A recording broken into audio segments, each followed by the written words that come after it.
17 जानेवारी 2026 रोजी mother Theresa माध्यमिक convent school आणि ज्युनियर कॉलेज एरोली यांनी इयत्ता 10वी व 12वीच्या विद्यार्थ्यांसाठी वार्षिक दिन आणि निरोप समारंभ आयोजित केला होता.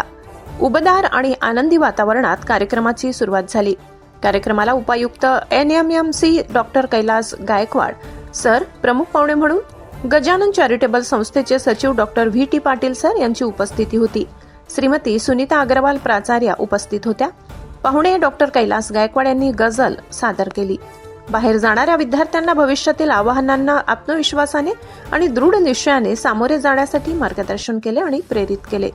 भावी आणि संस्मरणीय नोटवर निरोप समारोप झाला. विद्यार्थ्यांना त्यांच्या भावी प्रयत्नांमध्ये मोठ्या यशासाठी शुभेच्छा दिल्या.